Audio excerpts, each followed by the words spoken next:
tomando unos mates y mirando lo que estamos tratando de comunicar en esta mañana como iglesia. Qué milagro realmente de la tecnología. Piensen si esto mismo nos estuviera pasando 50 años atrás, no sé, con señales de humo nos comunicaríamos, pero bueno, estamos en esta época y tenemos estos recursos que Dios nos da que realmente al principio parecían medios diabólicos, pero bueno, lo usamos para la gloria de Dios. Y es una alegría poder comunicarnos de esta forma. Ya que yo esté transmitiendo acá es un milagro, porque el que me conoce sabe que solo prendo y apago la computadora, más que eso no sé hacer. Sí tuve el apoyo técnico de los chicos a distancia, pero bueno, pude armar este mini estudio para poder compartir esta mañana. Esto es realmente un milagro. Tengo la peor señal de Rosario de internet, así que esto es una señal también de que Dios está con nosotros, de que podamos salir. No se asusten si por alguna razón se pierde la imagen y seguimos con el audio. No toquen nada ni en la computadora ni en su celular, que no es su dispositivo, sino que a lo mejor para que poder priorizar el audio se puede llegar a ir la imagen. Pero bueno, realmente es bueno que Dios nos permita estar transmitiendo así, de esta manera, en esta mañana. Luego del tiempo que tenemos, hoy también hay algo especial para los niños. Los maestros estuvieron preparando algo especial, así que ténganlo en cuenta. Si hay chicos por ahí en la casa todavía sin levantarse, lo pueden llamar, que vayan tomando el desayuno, que dentro de un ratito hay un tiempo especial para ellos también. Así que me pidieron que sea acorte el tiempo, que no hable tanto, y ese va a ser el tercer milagro de la mañana. Así que, Pastor Carlos, a orar de rodilla para que pueda cumplir con el horario de esta mañana. Aquí llegamos a el último estudio de este libro de Jueces, que hace un tiempo ya arrancamos. Hoy llegamos al final de este libro. No sé si todos han tenido la oportunidad de poder estar en alguno de los estudios, así que así cortito voy a tratar de hacer un pequeño resumen. Este libro, que es uno de los libros históricos del Antiguo Testamento, tiene este nombre que deriva de aquellos líderes civiles y militares que actuaban como jueces, levantados por Dios para guiar a este pueblo, el pueblo de Dios, no con esas mismas características que por ahí tenemos el concepto de jueces en la actualidad. Era más parecido a caudillos o a líderes militares que con la autoridad que Dios le daba, guiaban a este pueblo, muy lejos en este tiempo de ser la nación que estábamos acostumbrados a ver en el tiempo del rey David o del rey Salomón. Recién estaban formándose y actuaban más parecido a tribus cercanas, casi individuales unas de otras, y la vemos en plena campaña militar para poder ocupar aquel territorio que Dios les había prometido. Más o menos ocurre en un transcurso de tiempo de entre 300 y 450 años aproximadamente. Los que estudiaron el tema no están seguros, pero entre 300 y 450 por distintos estudios que se han hecho. Es el tiempo que abarca el periodo de los jueces, que arranca con la muerte de Josué, el sucesor de Moisés, ya estando este pueblo al otro lado del Jordán, cumpliendo el mandato de Dios de llegar a esas tierras que Dios les había prometido. Y están en plena campaña. Y termina este periodo con el primer reinado de Saúl. Este es el tiempo que abarcamos en este estudio de este libro. Y al principio lo vemos en estas campañas militares tratando de alcanzar estos nuevos territorios. Y ya ahí al principio vemos el primer fracaso de este pueblo, sin cumplir con lo que Dios les había dicho, porque ellos debían alcanzar estas tierras y expulsar a todos los habitantes de esos lugares, erradicar a todos los habitantes. Y ahí ya ellos no pudieron cumplir con esta misión. Comenzaron a convivir, ¿no? Y a adaptarse a estos habitantes. No, creyendo, no sé, no creo que haya sido por falta de poder, porque el poder para conquistar esta tierra había venido de Dios. ¿Qué habrá sido lo que hizo que ellos no expulsaran a todos los habitantes? Podrá haber sido por conveniencia. Dice el capítulo 1 que ellos hacían a estos pueblos tributarios, ¿no? O sea que les hacían pagar impuestos para su beneficio. ¿Habrá sido esta una de las intenciones del por qué no los expulsaron de la tierra? Ellos cobraban impuestos y quizás pensaron que eso era un beneficio para ellos, pero al final resultó ser para desgracia. El capítulo 2 hace una sinopsis de todo lo que es el libro en sí y muestra una especie de ciclos que se repiten una y otra vez a lo largo de la historia de este pueblo en este tiempo. Un ciclo que comienza con un pueblo que no sabemos cuál fue la razón, pero hubo una generación que fue la que cruzó con Josué a alcanzar esta tierra, fueron los que cruzaron el Jordán. Esta generación falló, no sabemos por qué, pero no supieron transmitir a la generación nueva el conocimiento de Dios. Dice que toda esta generación que venía con Josué también murió y la nueva generación no conocía a Dios. No es que no supieran que Dios existía, que había un Dios, Jehová, no era que no conocían la esencia del carácter de Dios, no habían podido transmitir quién era Dios. Y el hecho de estar asociados y conviviendo con pueblos, con otras culturas, con otras religiones, con otros dioses, hizo que el corazón de esta nueva generación encontrara su seguridad, su satisfacción en otros dioses, ¿no? Y la Biblia siempre dice que este pueblo llegaba a hacer lo malo. Primero daba la espalda a Dios, lo desconocía, y luego llegaba a hacer lo malo. Y estuvimos viendo en el segundo estudio qué era esto de hacer lo malo ante los ojos de Dios. Y siempre tiene que ver con esta tendencia a la idolatría del corazón de los hombres de este pueblo. Ellos encontraban en estos dioses que fueron asimilando y conociendo dioses que venían y que tenían estos pueblos que habitaban en ese lugar, y su corazón se inclinó a la adoración y encontrar la seguridad en estos dioses. Eso hacía que de alguna manera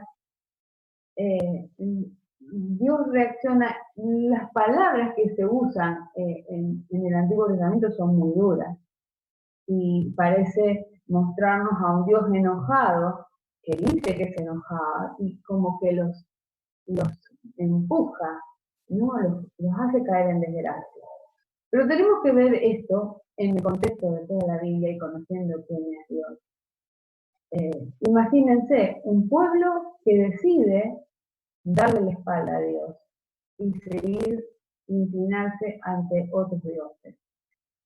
Y Dios habrá dicho, bueno, a ver hasta dónde llegas, a ver cómo te van a salvar estos dioses, a ver si te das cuenta que sin mí no podés vivir.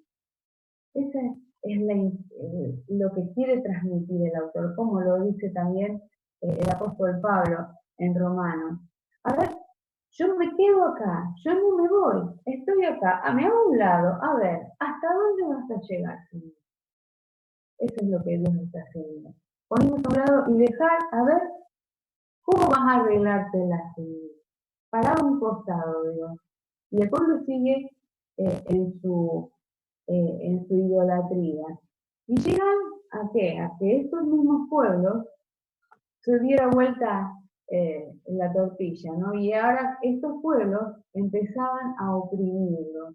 Se levantaban algunos y lo empezaban a oprimir a tal forma de llevarlo a la servidumbre. Aquellos que ellos creían que iban a hacer para su conveniencia, para su beneficio, se les ponían en contra. Y los llegaban a oprimirlos, a despojarlos, a dejarlos en la ruina y a estar en una situación de servidumbre. Esto ocurría una y otra vez, cada vez que ellos decidían no mirar a Dios y seguir a estos dioses. Y este pueblo empezaba a sufrir, a angustiarse, y en la angustia, después de un tiempo de darse cuenta que estos dioses no les servían para nada, ellos decidían clamar a Dios. Y podían llegar a acordarse que había un Dios en Israel. Me distraigo con tanta tecnología. Ellos llegaban a olvidarse de que llegaban a acordarse que alguna vez habían escuchado, teníamos un Dios nosotros, había un Dios oficial en nuestro pueblo, y así llegaban a clamar a Dios. Y Dios en su misericordia levantaba jueces, levantaba a cada uno de sus jueces que no tenían nada en sí mismos,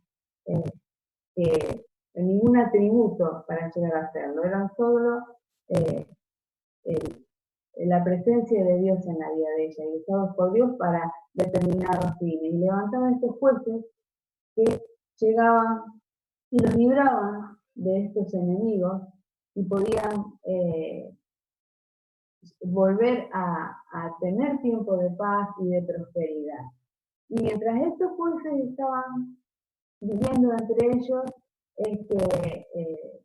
este pueblo y volvía, cuando se acomodaban, cuando se sentían seguros, volvían a olvidarse de Dios. Y este ciclo se repite continuamente en el libro de los jueces. Este ciclo que no termina y que nos llamaba la atención en un momento así. ¿Por qué? ¿Por qué este pueblo vuelve a equivocarse? ¿Por qué este pueblo vuelve a olvidar y apartarse de Dios? ¿Por qué volvemos nosotros a caer en el pecado? ¿Por qué nuestra vida vuelve a pararse en el punto inicial? ¿Qué es lo que hace que este pueblo no cambie? ¿Cuál es lo que hace que nosotros tampoco podamos cambiar y volvemos a caer en los mismos pecados? ¿Será que la búsqueda de Dios es con una motivación equivocada?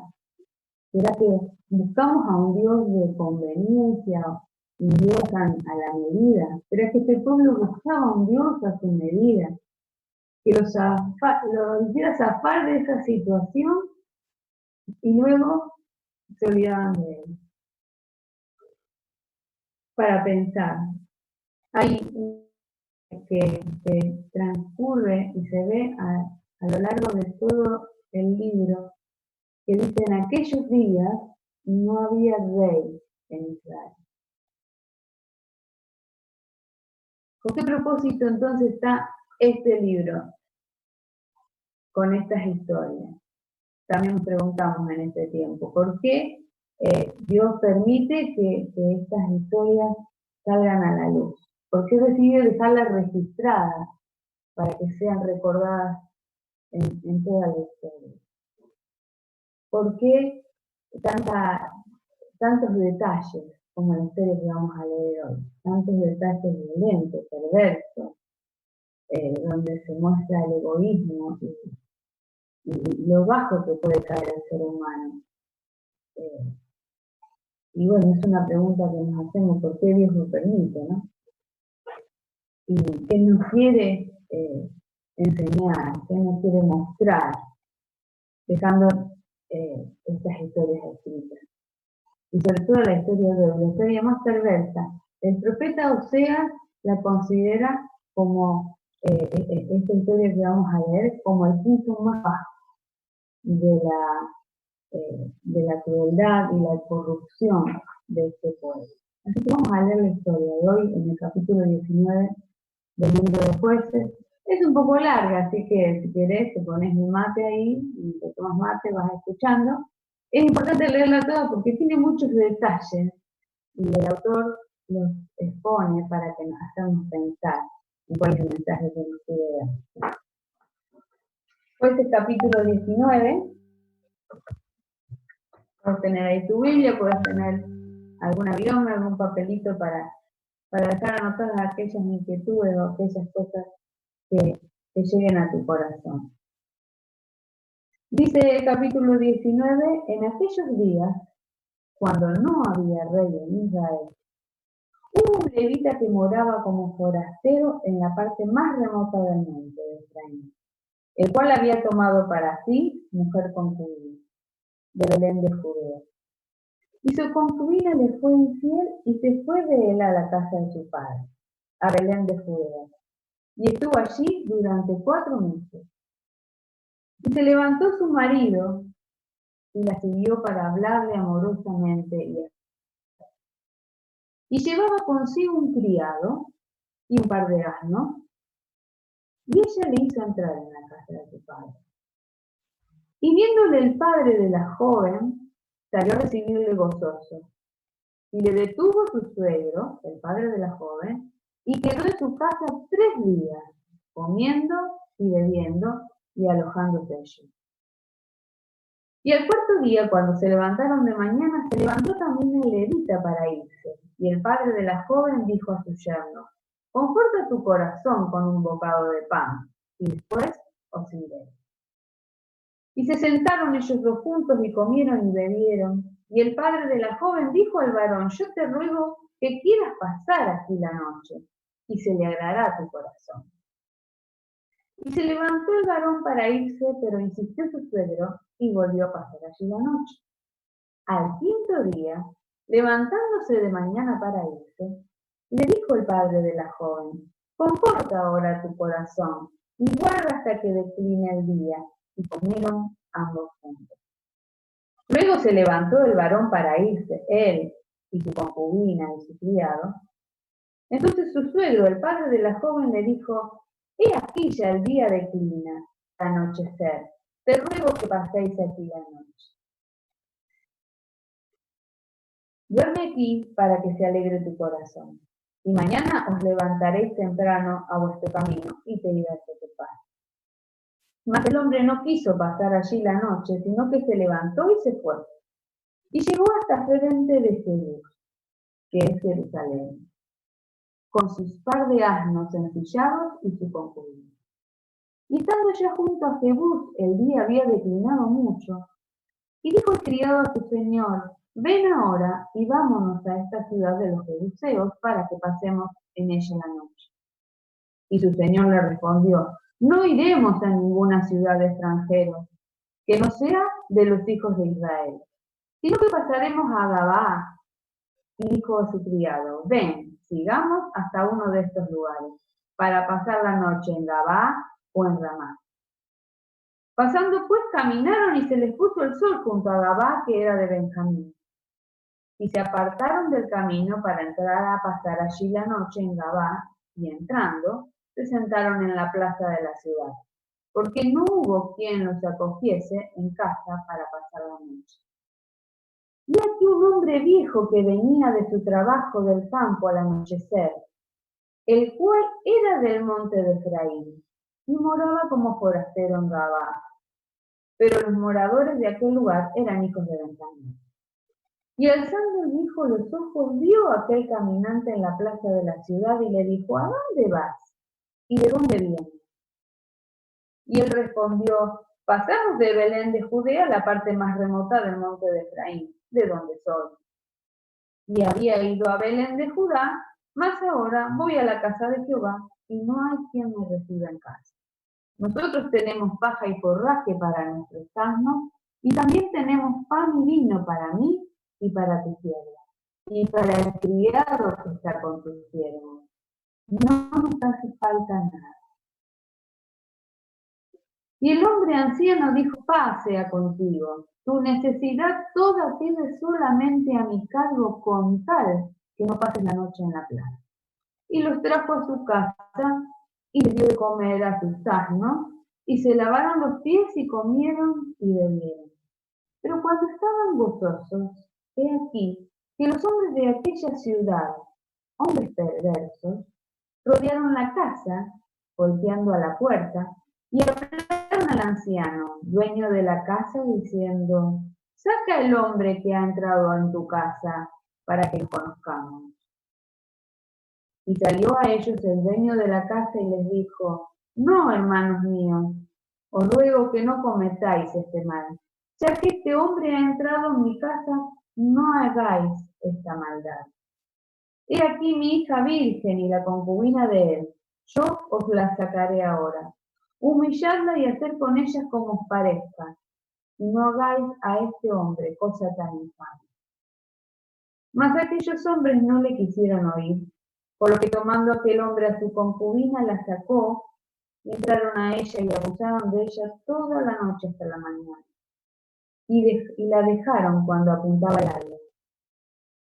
Cuando ya amanecía, vino la mujer y cayó delante de la puerta de la casa de aquel hombre, donde su señor estaba, hasta que fue de día. Y se levantó por la mañana su señor y abrió la puerta de la casa, y salió para seguir su camino. Y aquí la mujer, su concubina, estaba tendida delante de la puerta de la casa, con las manos sobre el umbral. Él le dijo: levántate y vámonos. Pero ella no respondió. Entonces la levantó el varón y echándola sobre su asno, se levantó y se fue a su lugar. Y llegando a su casa, tomó un cuchillo y echó mano de su concubina y la partió por sus huesos en 12 partes y la envió por todo el territorio de Israel. Y todo el que veía aquello decía: jamás se ha hecho ni visto tal cosa. Desde el tiempo en que los hijos de Israel subieron de la tierra de Egipto hasta ahora. Considerar esto, tomar consejo y hablar. Es terrible historia. La primera impresión que me dio cuando la leí, la primera impresión, ¿qué sentido tiene esta historia? ¿Por qué dejarla con tanto detalle? Si tuviera, Dios me hubiera dado en una suposición la oportunidad de ayudarlo a elegir las historias para dejar escritas en la Biblia, yo esta no la hubiera elegido, ni esta ni ninguna de las que están.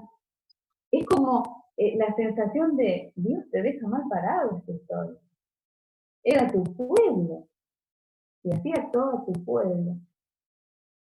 Sin embargo, al profundizar y ver y estudiar este libro, me di cuenta que realmente era todo lo contrario. Esto dejaba a Dios en alto y nos mostraba el verdadero carácter de Dios. En el capítulo 2 del libro de Jueces, el versículo 18 nos muestra el carácter de Dios. Dice: y cuando Jehová les levantaba jueces, Jehová estaba con el juez y lo libraba de mano de los enemigos todo el tiempo de aquel juez, porque Jehová era movido a misericordia por sus enemigos, a causa de los que los oprimían y afligían. queda claro cuál es la naturaleza de Dios. Y el autor muestra continuamente este contraste de un Dios lleno de misericordia, de amor, fiel y paciente. Esta paciencia que se ve en esta ayuda que Dios les ofrece cada vez. Dios no sabía que ellos se acercaban por interés. Sabiendo esto aún así, una y otra vez Dios tenía misericordia. Si hubieran estado en mis manos, creo que a la tercera vez no quedaba ni uno. ¿Me elegía otro pueblo o me quedaba sola? Mejor sola que mal acompañada. Pero esta no es el carácter de Dios, esta no es la naturaleza de Dios. Dios una y otra vez, aún sabiendo que fallamos, sigue demostrando su amor y su misericordia y su gracia con nosotros. Este libro nos muestra el carácter de Dios. Y también nos muestra el contraste del carácter de este pueblo, que tenía que ser aquel que representara el carácter de Dios ante los otros pueblos. Este era el pueblo que tenía. Este era el pueblo que daba la espalda a Dios. Este era el carácter verdadero del pueblo. Este es el carácter verdadero del ser humano. Lo que hay en el ser humano, la maldad, el egoísmo y la perversidad que hay en el corazón de cada ser humano. Y la historia comienza primero diciendo algo muy interesante, que dice, en aquellos días, cuando no había rey en Israel. Y el personaje que aparece de inmediato es un levita. Y el autor, ya desde los 2 capítulos anteriores, nos viene mostrando que este ciclo y espiral descendente llega hasta los líderes religiosos de la nación. El levita era aquel que debía guiar a su pueblo a conocer el carácter de Dios, a conocer a Dios. Sin embargo, estaban muy lejos de hacerlo. El deterioro moral había llegado hasta los líderes religiosos. Y vemos a este levita que dice que moraba como forastero. Y ya vimos el domingo pasado, Leandro nos explicaba, cuando vimos otra historia, otro levita, que ellos tenían sus ciudades designadas para vivir. No eran la propia, pero estaban designadas donde debían vivir. Este levita, igual que el de la historia del domingo pasado, vivían como extranjeros, como forasteros. Ya además vemos que no estaban cumpliendo con lo que Dios le había dicho.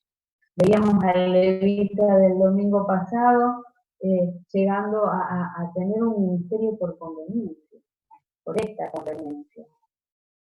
Veíamos cómo era contratado como un sacerdote personal en la casa de Micaías y que tomaba de aquellas mismas figuras fundidas que había hecho Micaías, de un dinero que se había robado, una historia bastante peculiar, y ministraba con estas imágenes, que bajo habían llegado, ¿no?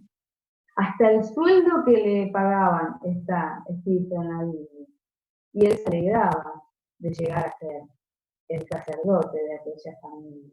Y cuenta la historia que un tiempo había pasado una comitiva de la tribu de Dan para ver y ir a espiar esa tierra que les tocaba alcanzar, y cuando pasan reconocen al levita y más adelante le hacen una invitación muy tentadora para la conveniencia del levita. Y era, ¿no es mejor ser el sacerdote de un pueblo que de una familia? Y así se fue ese levita. Y no solo fue él, sino que se llevó las mismas imágenes de fundición que había hecho Micaías. Y uno piensa, bueno, esta tribu quería tener el representante de Dios, aquel que los iba a guiar a Dios en medio de ellos, pero no fue así lo que ocurrió. El último versículo del capítulo 18 dice, así tuvieron levantada entre ellos la imagen de talla de Micaías había hecho. Él no levantaba la imagen de Dios, lo llevaba aún más a la idolatría. Hasta este punto había llegado la decadencia moral de este pueblo. ¿Por qué? Porque no había rey en Israel. Y en todo momento nos muestra este contraste. Vivía como forastero y dice la historia que había tomado para sí una concubina. Y acá, muy pequeño, una aclaración. El concepto de concubina que tenía en ese contexto, en ese tiempo y en esa cultura es muy diferente a la que tenemos nosotros. De entrada, Dios nunca estuvo de acuerdo con la poligamia. Dios siempre, desde el principio, decía que el hombre dejará a su padre y a su madre y se unirá a su mujer y serán una sola carne. La voluntad de Dios era esta, pero la dureza del corazón del hombre hizo que tomaran otras costumbres, tomaran de las mismas costumbres que tenían los pueblos de su alrededor. Y frente a este hecho consumado, Dios tuvo que legislar de alguna manera por la dureza del corazón y también para proteger del abuso a la mujer. Dios le da leyes ya a Moisés en cuanto a esto. Y técnicamente una concubina debía tener los mismos derechos que la mujer, que la esposa, y sus hijos debían tener los mismos derechos que los hijos del esposo. Técnicamente, pero en la práctica no era así. La concubina, una esclava sexual, una sierva más en la casa para los quehaceres domésticos, una forma de traer más hijos para su señor. Esa era la realidad. Esto era lo que estaba haciendo este líder religioso, viviendo de esta manera. Y nos confronta a esta realidad. Cuenta la historia que esta mujer le fue infiel a su esposo y lo abandona. Y por temor huye a la casa de sus padres. Él la va a buscar después de 4 meses. ¿Cuál es la intención de ir a buscarla? ¿Por qué la va a buscar? ¿Es realmente que por amor la perdonó? ¿Será esta la intención del levita? Hagan un signo de pregunta. Seguimos con la historia y después retomamos rápidamente este punto. Veamos el otro personaje para ver lo que el autor nos quiere llegar a mostrar. El padre de la joven, con esta exagerada expresión de hospitalidad. Es increíble los detalles que Dios usa. Varios versículos en donde explica esta hospitalidad desmedida del padre de la joven. ¿Qué habrá detrás de esta expresión? Es cierto que el pueblo oriental es un pueblo con esta característica de ser hospitalario, pero lo muestra con detalle de una manera exagerada. ¿Por qué este padre se muestra tan contento y agradable por la visita de su yerno? ¿O hay algo sospechoso detrás? Es que el castigo por el adulterio y el abandono era muy severo, tanto para la mujer como para la familia. ¿Ven acá la intención? ¿Era realmente que le agradaba a su yerno o era que estaba desesperadamente en buscar que la desgracia no cayera sobre su familia y sobre su vida?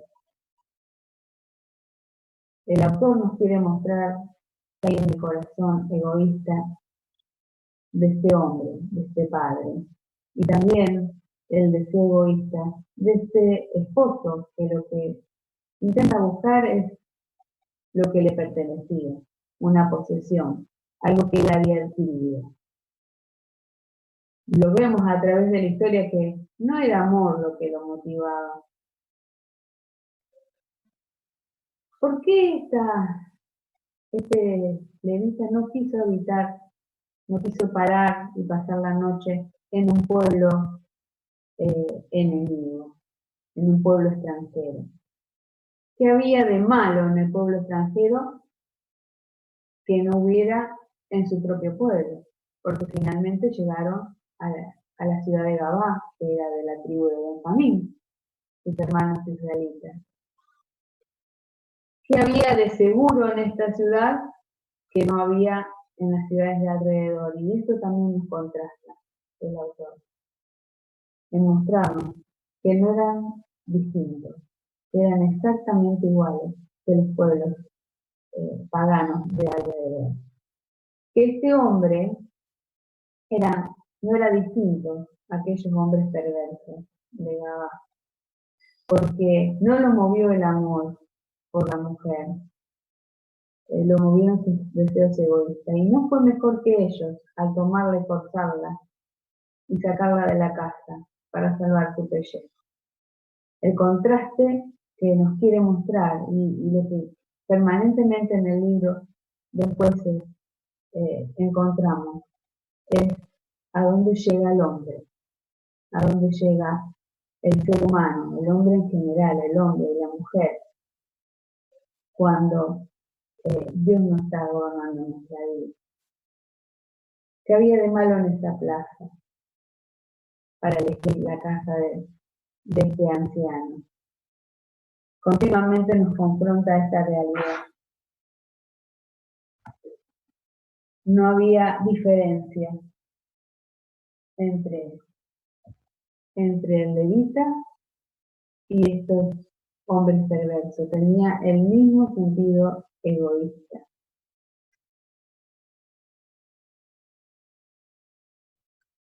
¿Cómo está nuestro corazón? Porque el llamado es para todos. Fíjense cuando el apóstol Pablo le escribe a los romanos acerca de este tema, de lo que hay verdaderamente en el corazón del ser humano. Dice en Romanos 3, del 9 al 10, ¿qué pues? ¿Somos nosotros mejores que ellos? ¿Por qué Pablo nos pone a nosotros ahora en la historia? Estamos señalando a un pueblo y Pablo nos pone a nosotros. ¿Somos nosotros mejores que ellos? De ninguna manera. Pues ya hemos acusado a judíos y gentiles. Lo que Pablo estuvo diciendo en los 2 primeros capítulos de Romanos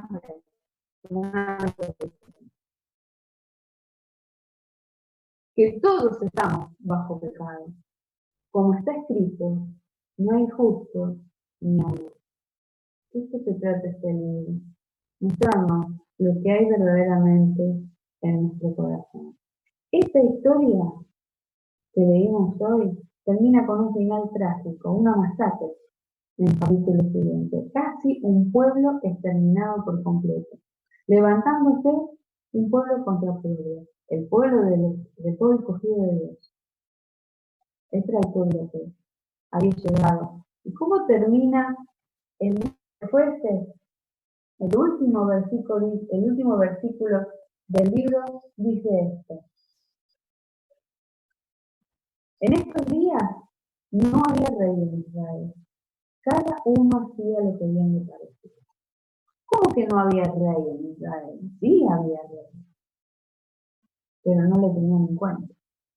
Y cuando no tenés en cuenta y no tomas en serio a Dios, vivís haciendo lo que mejor te parece. Mire que no dice que hacían lo malo, no hacían lo peor, no hacían lo que ellos consideraban que estaba mal. Ellos consideraban que estaba bien, era lo que les parecía que estaba bien. Y cuando no tomás en serio a Dios, lo que uno termina haciendo es teniendo tu propia opinión, haciendo lo que a vos te parece que está bien. Teniendo a un Dios de domingo, teniendo a un Dios en la mesita de luz. Lo tomo cuando lo necesito. Lo que nos quiere llevar a pensar este libro es cómo estamos nosotros. A poder reconocer frente a la majestad de Dios, a este Dios misericordioso, que tiene suma paciencia aun cuando sabe que una y otra vez le vamos a fallar. Cuando tomamos conciencia de que no somos justos, de que no somos rectos, porque cuando vivimos según nuestra propia opinión podemos formar esta imagen de nosotros como personas justas, haciendo nuestra propia justicia. Pero cuando nos confrontamos a la majestad de Dios y a quién es Dios, y a su misericordia y su paciencia para con nosotros, nos tiene que llevar a pensar que realmente lo necesitamos con desesperación. Y eso es el Evangelio. El Evangelio es entender que tenemos un corazón perverso y malo.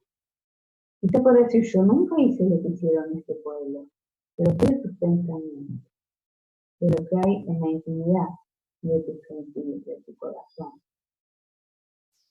Hasta que no nos damos cuenta de quién es Dios y quiénes somos nosotros, que no vamos a poder disfrutar del beneficio del Evangelio, de saber que todo lo podemos tener, solo en Él. Él quiere gobernar. Cuando Dios no gobierna en tu vida, puedes vivir una vida llena de fracaso, viviendo según lo que a vos te parece que está bien, pero no según la voluntad de Dios. Y quiero terminar con una frase de Calvino, esperen que la encuentren, de Juan Calvino, en uno de sus libros. Está en la primera lección de esta serie. Y creo que es en síntesis lo que todo este tiempo hemos tratado de encontrar, de descubrir en este libro. Dice, el hombre jamás llega al conocimiento de sí mismo si primero no contempla el rostro. Porque estando arraigado en nosotros el orgullo y la soberbia, siempre nos tenemos por justos, por perfectos, por sabios y por santos. Y a no ser que con manifiestas pruebas seamos convencidos de nuestra propia injusticia, fealdad, locura y suciedad, el hombre nunca siente de veras su bajeza hasta que se ve frente a la majestad de Dios. Y terminamos orando y pasamos luego al tiempo con los chicos. Señor, gracias. Gracias por esta mañana. Gracias, Señor, porque nos hablas permanentemente con tu paciencia, misericordia y tu gracia en nuestras vidas. Que entendemos, Señor, que sí hay un rey. Y al verte, Señor, queremos dejar que gobiernes nuestras vidas. Solos no podemos, no hay nada en nosotros que merezca que nos ames, y aún así nos amas. Gracias, Señor. Bendice a tu iglesia en este tiempo. Fortalecenos, Señor, y que podamos disfrutar tu presencia. Gracias, Señor. En el nombre de Jesús. Amén. Chau, chau. Sigan con la conexión.